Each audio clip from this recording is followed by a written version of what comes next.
on the point of conservative revolution that we're seeing, again, I don't think it really is a conservative revolution. I think it's more of a traditional revolution, which I'm in favor of, to be honest. I don't want just a conservative revolution. I think a lot of conservatives or conservative ideas are kind of, it just doesn't really matter. Politics doesn't matter all that much. What matters is the values of those people that are taking that as the point of this show. That is the point of the value economics movement. That is the point of everything that we do here on this platform, and I try to evangelize inside of my content. So I don't think describing it as a conservative thing in general is right.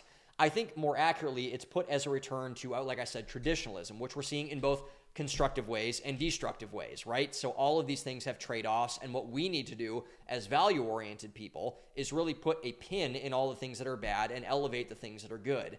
And what I think we're seeing more broadly is a rejection. Like I said earlier, like I think Gen Z has clearly rejected wokeism. They've rejected this kind of, shallowness that the millennials had in general, not all millennials obviously, but in general. But I think what we're seeing broadly is a rejection of, if I were to sum all of these things up, and a lot of the commentators that I really respect have all pointed this to this point, and I think it's accurate, of this kind of cultural nihilism and meaninglessness and shallowness that we're seeing in a lot of people.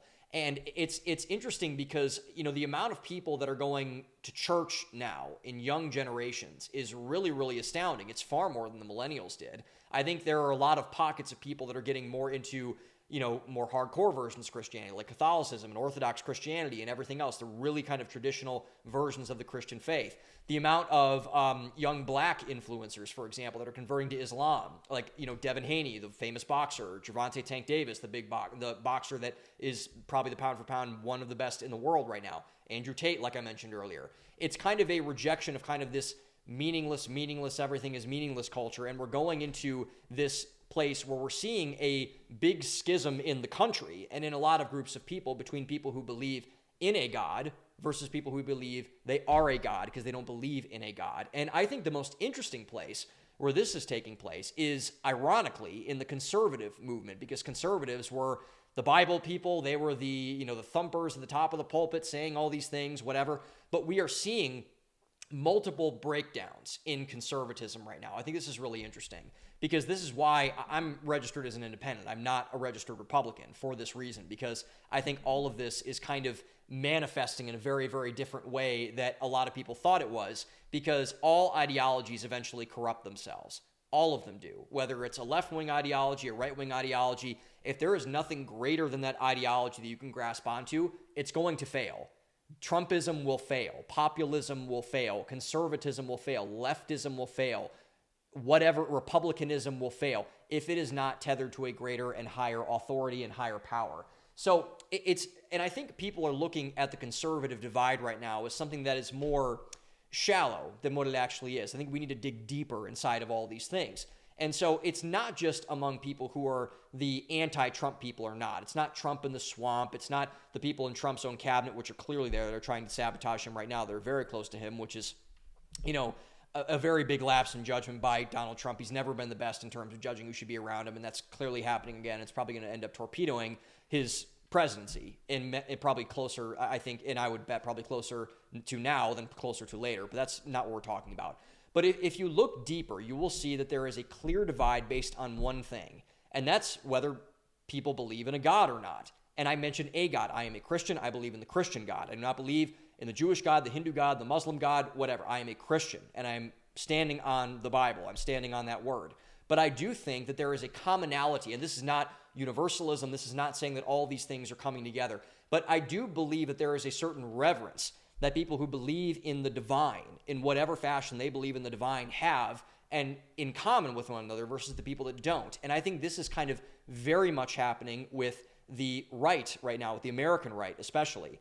And the religious right, there are prominent people like Tucker Carlson, Vivek Ramaswamy, Candace Owens, Jason Whitlock, coming, and they're, by the way, all different religions. Tucker is Episcopalian, Vivek is a Hindu, Candace is a Catholic, Jason is an evangelical, coming into conflict with the secular right. And I'm talking with people like Douglas Murray, James Lindsay, Charles C.W. Cook, Konstantin Kisin.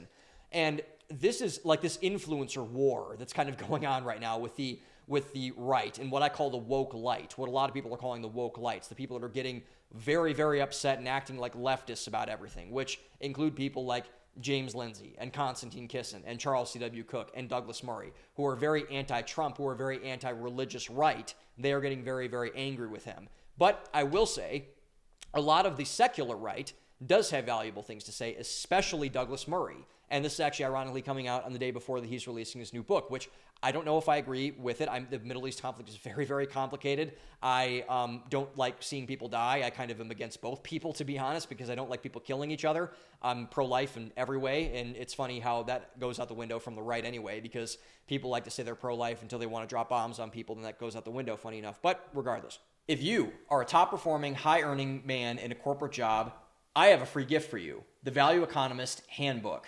In this book, you will find a bulletproof, crystal clear, and step-by-step roadmap to build your values, systematize them into an unbeatable portfolio, and leverage them to create an unshakable identity that leads to fulfillment, meaning, and purpose. So, if you want a free copy, go down to the description below, fill out your information, and we'll send one over to you right away. Now, let's get back to today's video. Douglas Murray is probably the most intelligent commentator on domestic politics I've ever read. He's unbelievably smart. The Strange Death of Europe predicted what's happening now with immigration, Madness of Crowds, The War on the West. They're all phenomenal books. They're great reads, and I highly recommend you read all of them. I have them on my back shelf back here. And it's additionally also very good that there is debate happening in these circles, which differentiates us from the left. Because even going back to like the H-1B visa thing, where, you know, Vivek and Elon got in trouble with Steve Bannon and Batya Ungar-Sargon, all of whom I really like, by the way, especially the former three. Musk, I'm kind of like, yeah, on. When I like Elon, but I don't know if he's really conservative at the end of the day. But regardless. But we're seeing this rise of this movement between atheism on the conservative side and belief in God on the conservative side. I don't even know, I'm blanking on the word right now. But we're seeing this kind of atheistic conservative, religious conservative mashing going on right now. And I think that is the line that we're drawing here. That's kind of going to be the whole theme of this whole show. And I want to draw a line at where atheistic conservatism falls flat, because it does fall flat. The reason why atheistic conservatism falls flat is that they have no reverence for the initial things that gave their opinions merit. So let me take that apart a little bit. If you merely take these ideas at face value, these conservative principles, quote unquote conservative principles, whatever, they will mean nothing to you, and they probably should mean nothing to you, because if you have no internal compass, you have no leg to stand on. So people like to say, you know, that they are for the First Amendment. Well, why? Well, because I stand for free speech, but why? And then they go on these kind of circular enlightenment arguments, whatever, but they don't realize that all of those things come from the Bible. They come from the eternal Word of God that is very open for all to see. All of these things that we take for granted, whether it's democracy, whether it's our inalienable rights, whether it's our Constitution, whether it's everything, they all come from a divine source. And when you do not acknowledge that divine source, when you say that, oh, I'm just going to take I'm going to take this apart from this and I'm just not going to look at that thing, that does not do anybody any favors. And it also I don't think it really makes you a conservative, to be honest. Like, I really don't think in a lot of ways, like, I don't, when you look at these things, I don't really think James Lindsay is a conservative. I don't think Konstantin is a conservative. I don't think Douglas Murray is a conservative. I don't think Charles C.W. Cook is a conservative. I think they act like leftists a lot of the time. And I like what some of those guys say, especially Douglas Murray, like I said. And I do think Douglas is probably the most conservative out of those four. But, they act in a way that's just completely incongruent with so many other people and so many of the quote-unquote conservative principles. Because at the end of the day, conservatism is conserving things. It's in the word. It's definitional. So you cannot claim to be a conservative and not understand what you are conserving. You cannot do that. 2 + 2 does not equal 4 in that equation. I want to say this too. I am not advocating at all for a theocracy. I think theocracies are bad. I think what they're doing in Iran is bad right now with that theocracy right there, with that jihad that they have running over there. I think the United States demanding that everyone convert to Christianity at the point of a gun, that is anti-Christian by definition in terms of that. So I'm not advocating for that whatsoever.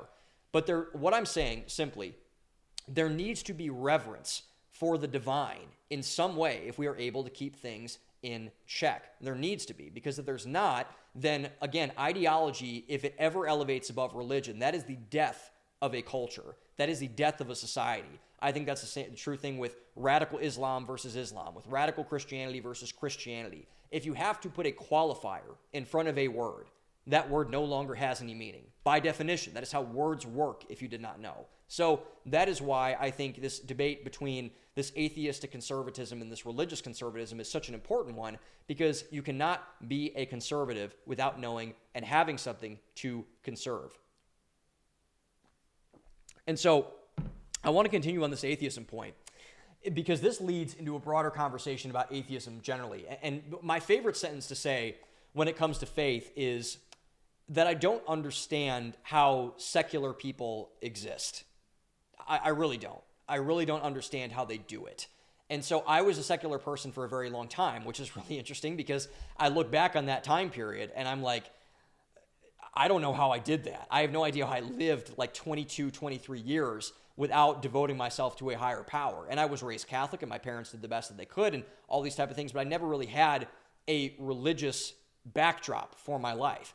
And I could never see myself going back. Like, I think if someone, and I think this is honestly, and maybe I'm just talking a big game about myself here, but I think if someone came up to me at a point of a gun and said, hey, you either give up being a Christian or I'm going to shoot you, I think I'd probably take someone shooting me, to be honest, because it's just, or I definitely would. I'm going to say I definitely would take someone shooting me. I don't think I could live without my faith, which makes every attack on religion, on religious rights, on religious liberty, religious freedom, so unbelievably appalling. Because when you take that value system and you cut it out at the knees and you say to someone, you cannot practice your religion that you want to practice, that is an evil thing to do to somebody, an evil thing to do inside of a culture, which is why these theocratic nations who kind of say, you have to convert to this or we're going to kill you, this, that, whatever, those are evil people running that evil regime. And I'm saying evil deliberately. It is an evil thing to do. And so this is why I also think that these kind of like wild atheist people are also acting in kind of an evil impulse, because I think atheism is a fundamentally broken argument. I believe that it's broken. I don't believe that you can make a rational case for atheism. I don't believe that it's possible, because it doesn't really offer any redemptive leg to stand on. There's really just it's kind of just a void. It's a maw of just things that you don't really understand, and you don't really have any principles to it. That's kind of the basis of the religion. You don't believe in anything. And so how does that work? And I don't believe it does work, because, again, we talk about values on the show. We talk about getting to a place where value-oriented people can have a place to go and content to absorb and get things around other people.